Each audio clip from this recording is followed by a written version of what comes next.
Welcome back students. आज की video का टॉपिक है complex conjugate of a matrix क्या होता है और इस कॉन्जुगेट मैट्रिक्स का ट्रांसपोज कॉन्जुगेट क्या होता है। तो कॉम्प्लेक्स कॉन्जुगेट जानने से पहले आपको क्लास 11th का एक टॉपिक है कॉम्प्लेक्स नंबर, उसे जानना बहुत ज़रूरी है। तो कॉम्प्लेक्स नंबर होता क्या है? कॉम्प्लेक्स नंबर हमारा होता है z इक्वल्स टू, यहाँ z जो होता है ये हमारा डिनोट करता है कॉम्प्लेक्स नंबर को, और 2 और 3 हमारे होते हैं रियल और इमेजनरी पार्ट।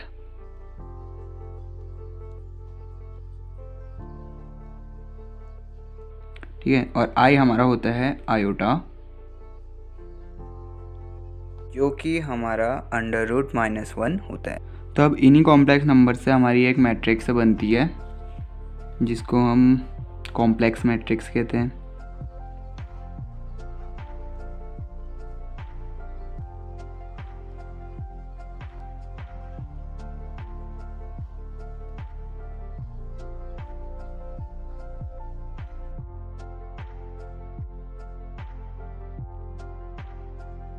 अब कॉम्प्लेक्स नंबर में हमारा एक कॉन्जुगेट करके एक टर्म था जो कि जनरली होता था जेड बार पे। हमारा सिंपली जो रियल और इमेजनरी पार्ट थे उनके बीच में जो साइन होता था वो हमारा चेंज हो जाता था।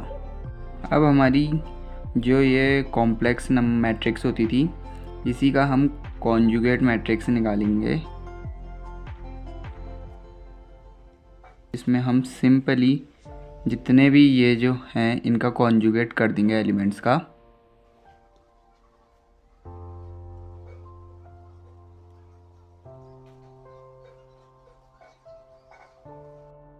ये हो गई हमारी कॉन्जुगेट मैट्रिक्स। अब हमारी आ जाती है थ्योरम्स।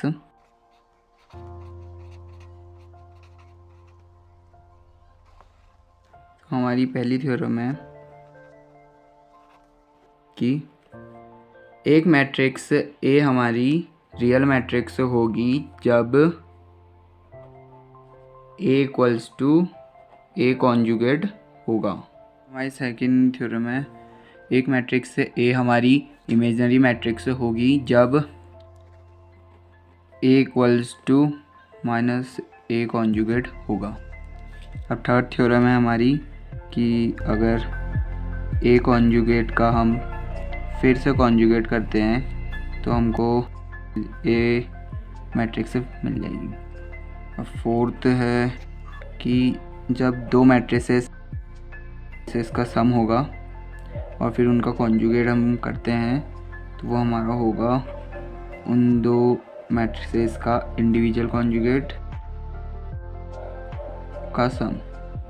पांचवी थ्योरम है हमारी कि अगर एक कॉम्प्लेक्स नंबर है हमारा लैम्डा, जब वो हम एक मैट्रिक्स से मल्टीप्लाई करेंगे और फिर उनका कॉन्जुगेट करेंगे तो वो हमारा इक्वल्स टू होगा उस कॉम्प्लेक्स नंबर के कॉन्जुगेट और उस मैट्रिक्स के कॉन्जुगेट के प्रोडक्ट के बराबर।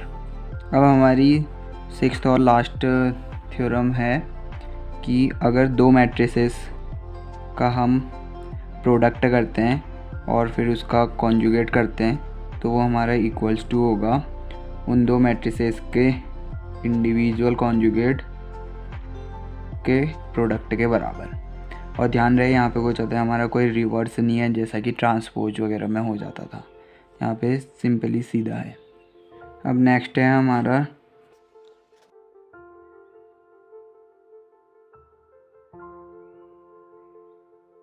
Transpose conjugate of a matrix.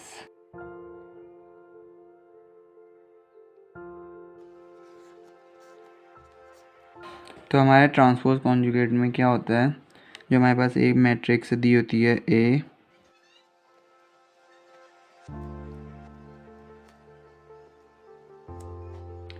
इसका हम करते हैं कॉन्जुगेट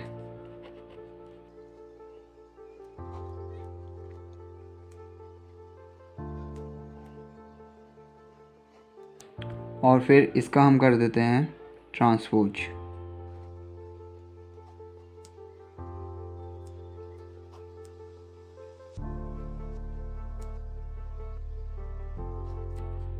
ये हमारी कहलाती है transpose conjugate of a matrix. अब आती है हमारी transposed conjugate of a matrix की थ्योरम्स। तो पहली थ्योरम है हमारी कि अगर ए कॉन्जुगेट का अगर हम ट्रांसपोज करते हैं तो वो हमारा इक्वल्स टू होगा ए ट्रांसपोज के कॉन्जुगेट के। और दूसरी थ्योरम है हमारी कि जब हम ए के ट्रांसपोज कॉन्जुगेट मैट्रिक्स है ए, इसका अगर हम फिर से ट्रांसपोज कॉन्जुगेट करेंगे तो हमको मैट्रिक्स से ए मिल जाएगी।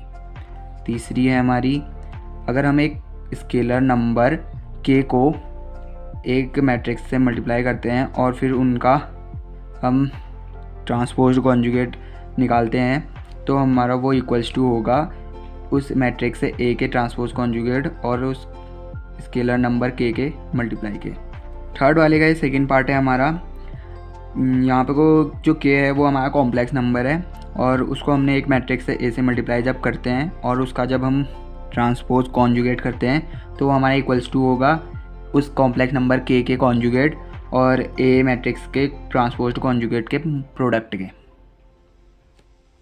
अब हमारी फोर्थ थ्योरम है कि दो मैट्रिक्स का हम जब सम करते हैं और फिर उसका हम ट्रांसपोज कॉन्जुगेट करेंगे तो वो हमारा इक्वल्स टू होगा उन दो मैट्रिसेस के अलग अलग से ट्रांसपोज कॉन्जुगेट के सम का। और फिफ्थ थ्योरम है हमारी, जब हम दो मैट्रिसेस का मल्टीप्लाई करेंगे और फिर उसका ट्रांसपोज कॉन्जुगेट करेंगे तो वो हमारा इक्वल्स टू होगा उन दोनों ही मैट्रिसेस का इंडिविजुअली ट्रांसपोज कॉन्जुगेट और फिर उनका प्रोडक्ट, लेकिन रिवर्स ऑर्डर में क्योंकि यहाँ पे ट्रांसपोज हुआ है। Thanks for watching. Stay home, stay safe.